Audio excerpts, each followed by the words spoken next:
नमस्कार, आप देख रहे हैं न्यूज 24 फर्स्ट एक्सप्रेस और मैं हूं आपके साथ मानवी ठाकुर। शुरुआत करते हैं आज की खास खबरों से। औरैया जिला मुख्यालय ककोर जिला औरैया हाल ही में 5 अगस्त 2024 को बांग्लादेश में शेख हसीना की सरकार के सत्ता पलट के बाद वहां के कट्टरपंथियों के द्वारा संयोजित तरीके से निर्दोष हिंदुओं को समूल नष्ट करने, बांग्लादेश छोड़ने के लिए मजबूर करने के लिए हिंदुओं के साथ जो कत्लेआम, लूटपाट, आगजनी, महिलाओं की आबरू के साथ क्रूरतम खिलवाड़ का जो नंगा नाच किया जा रहा है, उसने समूची मानवता को शर्मसार कर दिया। अखंड भारत के हमारे भाई जिन्हें सत्ता के दो भूखे नेहरू व जिन्ना द्वारा 1947 में धर्म के आधार पर देश का विभाजन कर उन्हें दयनीय बना दिया गया था। उस समय भी लगभग 10 लाख निर्दोष लोगों का कत्लेआम हुआ था।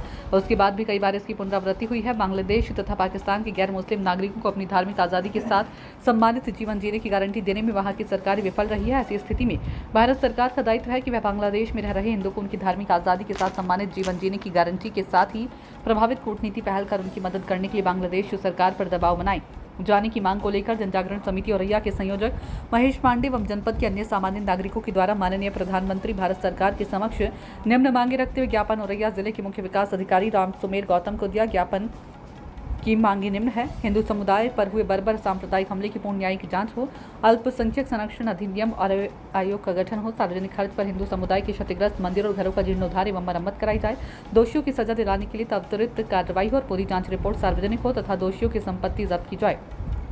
वर्ष 2000 से लेकर अब तक देश में अल्पसंख्यकों के उत्पीड़न पर विस्तृत रिपोर्ट बनाकर उसे सार्वजनिक किया जाए। अल्पसंख्यक मामलों का मंत्रालय गठित हो। मारे गए मृतक हिंदुओं के परिवारों को प्रति मृतक 5-5 करोड़ रुपए की सरकारी सहायता प्रदान की जाए।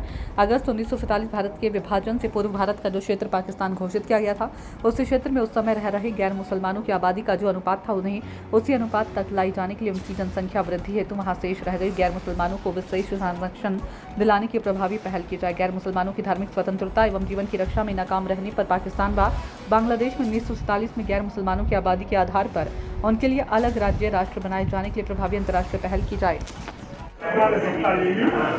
और उसके बाद वो देश में एक सुनियोजित तरीके से जो हिंदुओं को टारगेट किया गया, इस तरह की व्यवस्था की गई कि हिंदू यहाँ से बांग्लादेश छोड़ करके यहाँ से पलायन करना है। उनके साथ लूटपाट, आगजनी, मारपीट, उनकी बहनों बेटियों के साथ बलात्कार, छेड़खानी, तमाम चीजें। और वहाँ की सब्जियों की थाने की पुलिस वहाँ से भाग गई, नहीं कोई रहा, प्रशासन नाम की कोई चीज नहीं रही। जो निर्दोष हिंदू थे, जिनका कोई मतलब नहीं था घटना से बांग्लादेश की, उन लोगों के ऊपर जान दी। आज की खबरों में बस इतना ही। देखते रहिए न्यूज 24 फर्स्ट एक्सप्रेस। नमस्कार।